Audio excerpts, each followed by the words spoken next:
This podcast is sponsored by ebookit.com, self-publishing solutions for the independent author and small press. Visit us today at ebookit.com.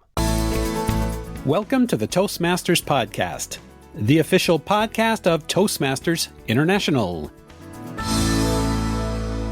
Hello, everybody. This is Greg Gazin, and we're here with another exciting episode of the Toastmasters podcast. Toastmasters founder Dr. Ralph Smedley once said that we learn best in moments of enjoyment. Now, for me, moments of enjoyment are often when I have a good laugh.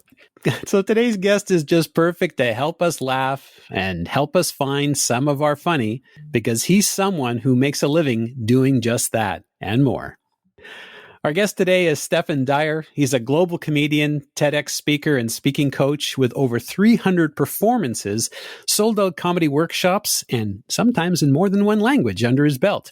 He is the proud co-founder of Malpensando, a bilingual school that helps people become funny, confident speakers. Stephan has been recognized with numerous awards and accolades, including Latin Comedian of the Year by Latin Awards Canada. He received Second City's Diversity Fellowship. That's a full scholarship, and was invited to Malaysia to deliver a TEDx talk. In 2019, he performed at Comedy Central Fest in Mexico City, and just months later filmed his first one-hour comedy special in Toronto, Canada.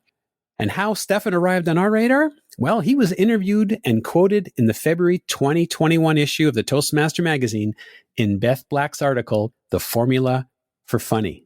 Stephan has been a Toastmaster since 2012 and a member of the Bay Street Breakfast Toastmasters Club. Stephan Dyer, welcome to the Toastmasters podcast. Thank you so much, Greg. This is an absolute pleasure and honor. I am so happy. Please, I'm your guest. Ask whatever you want, my friend. Now, Stephan, before we ask you to impart some of your humor wisdom on the audience, I want to just talk a little bit about you. And with respect is actually really funny in itself. It's hilarious that your whole comedy career happened by accident. In fact, you stumbled upon it at your Toastmasters club, and a morning club nonetheless, when people are not often laughing or in funny moods. Tell us a little bit about that journey. Yes, I always say to my friends at Bay Street Breakfast Club Toronto, we meet Wednesdays at 7:30 in the morning. I always tell them that if you can make it at Bay Street, you can make it anywhere, because making people laugh at 7:30 in the morning is not easy. And what happened to me as I started going to these meetings in 2012 is that my speeches, as you know, back in the day, the Competent Communicator Manual, your first 10 speeches, you weren't necessarily supposed to do humorous speeches. And I wasn't actually doing humorous speeches, but people were laughing. And they were telling me, like, you're funny, you should do stand-up. In fact, I joined because one day in my wildest dreams, I wished that one day I could do a 5-minute stand-up comedy set.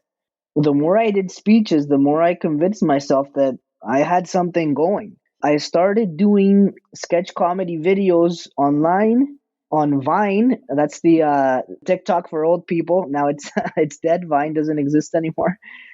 And people, like, my videos started going viral, and then people kept telling me in the evaluations in the Toastmasters meetings that I should consider it. So in 2014, I tried it for the first time, and it's been a wild journey. Now, you said people were laughing at you or laughing with you, regardless as to what project you were working on. Can you recall anything specific, some kind of speech you were doing, or maybe the topic or the title, and what was it that people were laughing about? Yes, I remember that in 2012, I had gone through a breakup, and I went with a friend to Las Vegas for the first time. I was just making fun of myself because for the first time I was single in a couple of years. I thought I was going to go to Las Vegas and live a crazy life, but I was just a loner. I wasn't getting anything. Like, I wasn't too successful in the clubs, and I was just being real and authentic. I was excited to be single, but was unsuccessful at it. So I was just telling people, and people were laughing. The first speech that I did at International Speech Contest was, "Help, I need a roommate." I basically made everyone laugh in the international speech contest and made it to the third or fourth round. I don't remember. One of the feedbacks that I got was that the international speech contest wasn't supposed to be that funny, and I was making people laugh anyways. That was like a pretty big indication for me that whatever I was doing, I just couldn't help myself with my tonality or my structure to just make people laugh, and pauses as well, body language, facial expressions, everything plays in, but I was doing it naturally. So what I decided was I needed to go read some books, and I was so proud and happy that you interviewed Judy Carter on this podcast, because that's how I started, with her books. And then I joined workshops at Second City, and I just started improving along the way. Now, while you said you were hoping that you could do a little 5-minute, you weren't really destined for comedy. In fact, instead of a dimly lit comedy club, you were actually destined for C-suite in a big skyscraper, right? Yes, I started working in wealth management. In fact, I started working in financial institutions writing credits in 2010 as an intern. And then along the way, I got promoted to manager. Then I got promoted to senior manager as I joined the wealth management team for Latin America, obviously stationed here in Toronto. Within that building, Scotia Plaza, which is a huge building here in downtown Toronto in the financial district, I was doing really well. Like, my parents were super happy. I was the golden boy. I was actually one of the youngest senior managers in the entire company. I was 26 or 25 when I got my first senior manager role. Like, the rest of the people were 10, 20, sometimes 30 years older than me. It was a big decision. As I started getting better and I started getting more offers, I just felt like it was screaming at me. Luckily, I had my business partner and best friend. His name is Juan. He's the co-founder and my business partner in Malpensando, our public speaking and comedy school here in Toronto. And we both were senior managers at Scotiabank. We were both friends before that. We both tried stand-up comedy for the first time together, and we ended up quitting together the bank at the same time. So we quit in April of 2017, and we just went on a 3-week tour through Miami, Costa Rica, and Colombia. It sounds like pretty glamorous, but it was a questionable decision because I had saved up some money so that I could at least take a year to do what I loved full time and see if it was going to work out or not. But I was just like spending the money touring and learning from better comedians in Latin America. I mean, it was really cool, but it was also nerve-wracking because I had quit a very successful and lucrative bank job in line with my field of study. I studied finance at the University of Toronto. A big opportunity cost, but one that definitely has been extremely fulfilling and humbling. It sounds like you're having the last laugh because I could just imagine, Mama, Papa, I'm trading in my suit for t-shirt and jeans. Exactly. I was just talking to my wife yesterday and we're like, should we donate my business shirts, like my bank shirts and my ties and my suits? Because I just keep them just in case I ever go back to working at an office. But it's been 4 years and it doesn't look like I'm going back anytime soon. So I don't know. I may just donate them. But you know what happens? It's like the Murphy's Law. You donate them and then you immediately need them, you know? I don't know if it's bad luck because I feel like if I donate them or I give them away or I throw them out, I'm going to immediately go back to a bank job or a corporate job. Well, you can either keep one or two or just maybe wear the suit jacket with some jeans or... Yeah, no, I'm definitely going to donate them. I got other stuff that I use now or that I would use now if I ever go back to a corporate job. Yeah. I mean, you never look back. When I first started reading about you, I connected immediately, and I can just so relate because 3 decades ago, I quit a lucrative IT position in a financial institution, not the same bank that you worked for, went out on my own, and I never looked back. I just never looked back. Now, I'm not doing a lot of comedy. Occasionally, I get a laugh or two on the Toastmasters podcast, but nonetheless, an entrepreneur at heart. We know a little bit about you. Let's talk a little bit about maybe finding the funny or finding the formula for the funny. Now, we can talk about finding it in our speeches and in our material, but I'm also thinking right now, we know what the global situation is, and funny may not be on the minds of most people. In fact, I think most people probably want to forget 2020. What are some of the things that you think that people can do to find that smile or find some of their funny going forward in 2021? First of all, I think it's important to understand what humor is, what comedy is, and then you can search it, because a lot of people think that you're just born with it. As a growth mindset person, I'm a firm believer, especially after having taught hundreds of students in my public speaking through comedy courses, you can learn how to be funny. Some people are introverts, and actually introverts do a lot better in our courses. Really? In fact, the majority of stand-up comedians, and I've done comedy in like 9 countries. I've been on Comedy Central. I've met like hundreds of comedians. The majority are introverts. People think that you're just born with it. You can't really learn it. A lot of these people aren't even funny in their own friendship circles. My family doesn't think I'm funny. So you can learn it. You can learn it. So what is comedy? Comedy is truth and pain. That's all it is. Another way to see it is tragedy plus time.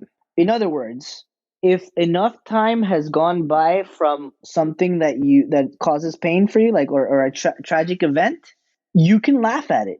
Obviously, if I got divorced yesterday, I'm not going to be laughing at it because it's too close to me right now. Probably going to be crying.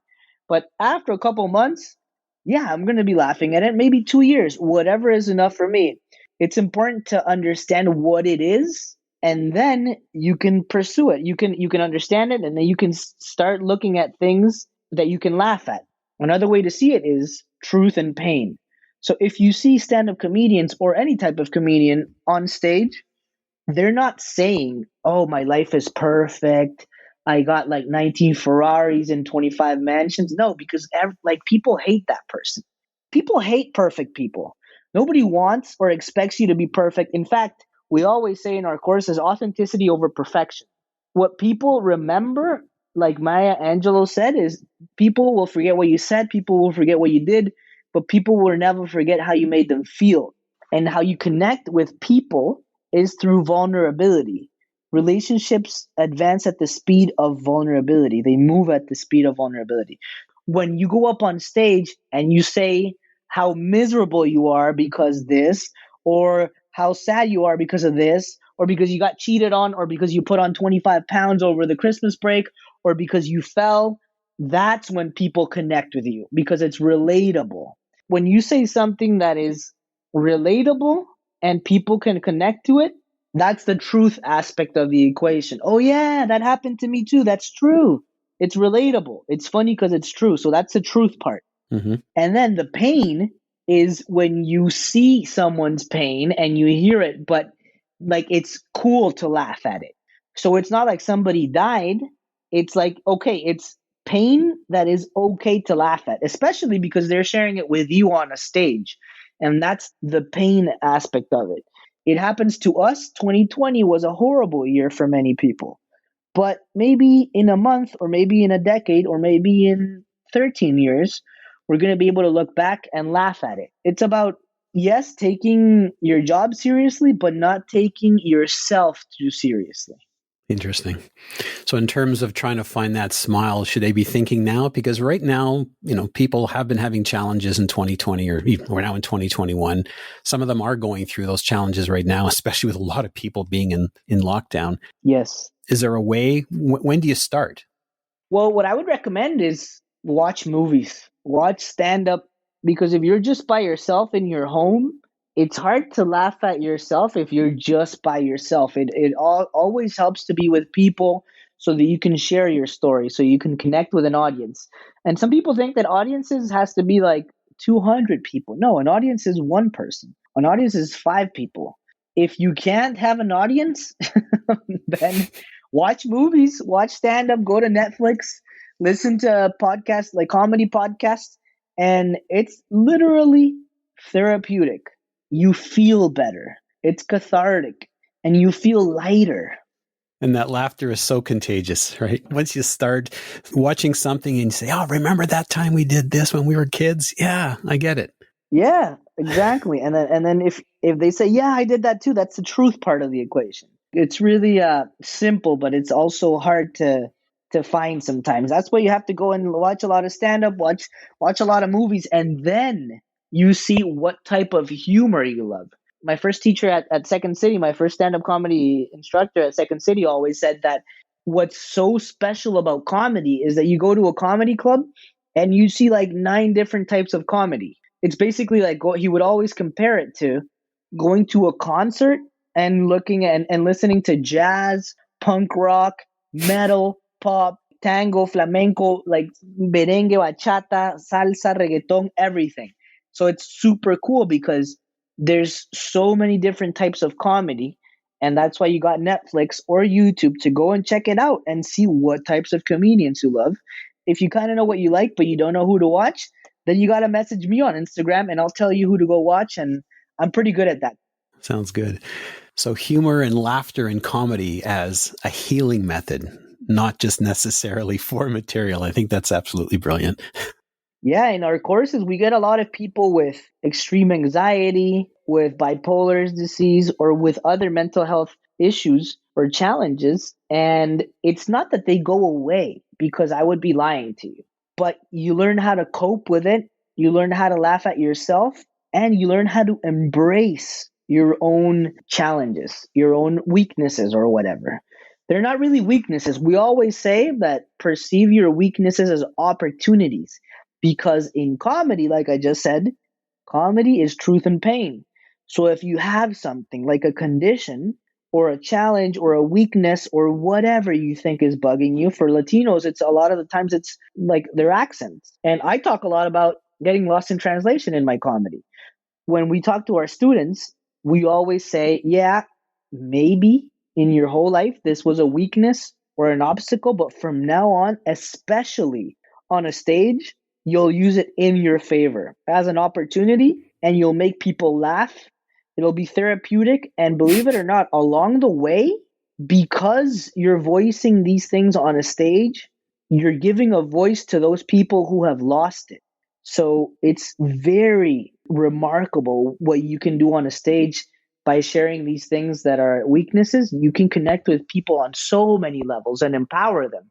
You just reminded me of something that happened. I had the honor of helping to charter a Spanish bilingual club here in Edmonton. And I don't speak Spanish. I speak English and I speak French. And I still remember the one day I was a Toastmaster. I wanted to say the word speaker in Spanish. So of course I Googled it. And of course the word for speaker is orador. But I said altavoz. I was referring to a speaker, like a speaker in the ceiling or a sound speaker. Yeah. And because a lot of what I do is related to being a gadget guy, people thought I was actually making a joke. And in fact, I was actually using the wrong words. Before we go today, what I really would love to do is when you talked about some of the things that happened when you were giving your speeches, you mentioned things like misdirection, comparisons, irony, exaggeration. I'm just wondering if you could maybe pull back the curtain a little bit and share maybe a couple of the humor tactics that you use in your presentations or in your teachings that you use to connect your audience and maybe make them laugh. Yeah, so those tools that you just used, there's tens of them. And Judy Carter's book has them all. In our courses, we teach them all. So misdirection is the easiest one. So it's basically like pulling the rug from someone. So basically, through your sentence and your narrative, you guide people to assume something. Then your punch says something that they're not expecting. And that's basically comedy 101. People laugh when something is a surprise when they don't expect it. So for example, I open up my shows in English or Spanish and I go, "Hi, my name is Stephan Dyer and I'm Costa Rican," or as most people call us here in Canada, Mexican. Okay. So basically you would think that like you were expecting something else. That's misdirection. Or sometimes I go, "I'm an eternal immigrant. I was born in Costa Rica, but my parents are Peruvian," I also lived in El Salvador, Mexico, Montreal, and Toronto, all because of my dad's job. My dad's a drug lord. So basically, you expect me to say a normal profession. Like my dad is a diplomat or a lawyer or a businessman. But when I say drug lord, it sparks some laughter because people don't expect it. So that's misdirection. Obviously, these are one-liners, so they're shorter jokes, but misdirection works in many ways. It could be a longer bit. Comparison is very easy. You just compare something. The normal part of the equation is the setup. So you compare something, you say something that people already know and that it's believable. So, for example, I have a bit that goes, finding a job in Canada is hard. In North America, it's super hard because Canadians are super specific in their interview questions. For example, they always ask, do you have an MBA? I studied finance and they always ask you acronyms in interviews. So they're like, do you have an MBA? Do you have a CFA? Do you have a CA? Do you have a PMP? Do you have a PhD? And I was like, well, as a kid, I had ADD. At night, I watch HBO and MTV. And in Toronto, I take the TTC. And I also listen to AC/DC.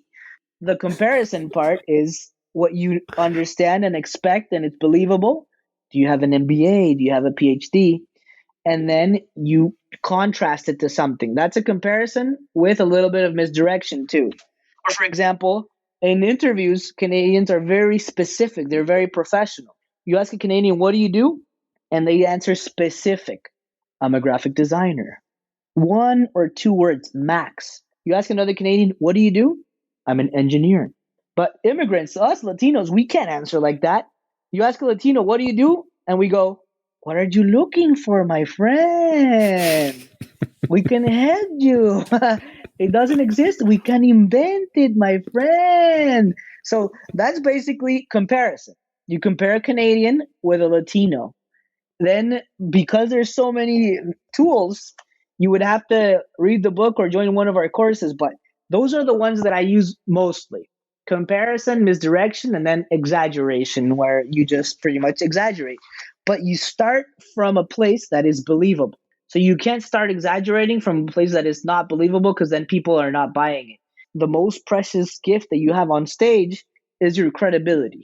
You can exaggerate and do something that is not believable in the punch, which is when people laugh. But in the setup of the joke, which is the context, it's very important that it's believable and informational so that people are following along. And then when the punch comes along, then you can exaggerate, maybe lie a little bit, and that's what causes the laughter. That's awesome. That's a really, really good start. And of course, Judy also recently released a new version. I guess it's the New Comedy Bible. For those of you listening, you may or may not be aware is that Toastmasters introduced an 11th path. I think it was about 2 years ago, in addition to the original 10, and it's called Engaging Humor. So I encourage you to sign up for that one. I actually have signed up for that as my second path, and I'm currently just starting level 2. Nice. So as our conversation comes to a close, and it's too bad because I just want to laugh some more, perhaps you can let us know what you're up to, how people can find out more about you, and what they can do if they want to learn more about what you're doing. Yes, thank you, Greg. So basically, because the world has changed so much in the last year, and at least in Canada, we are in a lockdown right now and the comedy clubs are closed. And obviously, you don't want to get people to gather around and expose anyone. We have been doing everything online. I basically perform a lot online for companies. We currently have a show called Can You Hear Me Now? About the pandemic, working from home, kids in virtual school at home, traveling, staycations, family.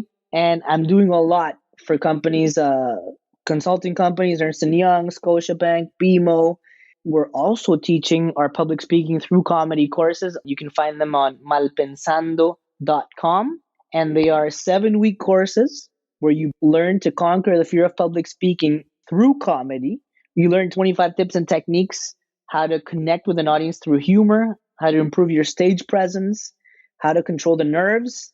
And we just added something to the syllabus, which is how to do virtual presentations effectively. And at the end of the 7 weeks, you get to do your first 5 minutes of a humorous speech. In other words, stand-up comedy. And you'd think it's not that special virtually, but you'd be impressed. It's only 12 people in the group, and you become really tight. Lots of laughter. It's only once a week that we meet up for 7 weeks. So you can contact me at malpensando.com, or you can just reach me at Stephan Dyer on Instagram. Well, that sounds great. And it sounds like this would be really great to do in conjunction with starting your pathway of engaging humor. We'll put links to everything you talked about in the show notes, as well as a link to your TEDx talk. And folks, I also encourage you to check out the article, Beth Black's article, The Formula for Funny, in the February 2021 issue of the Toastmaster magazine. Stephan Dyer, thank you so much for helping us tickle our funny bone and doing your best to help us find the funny.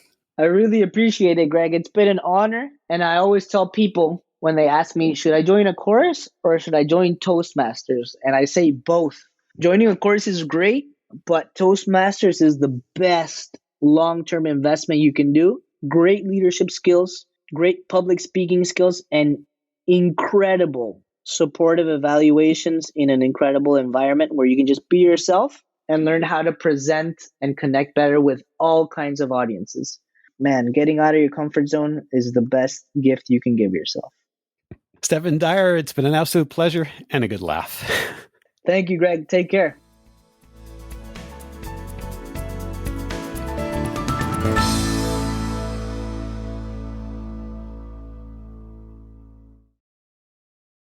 Isn't it about time you published that book you've been thinking about? We can help with that. At ebookit.com, we've been providing authors and small presses with ebook publishing services since 2010.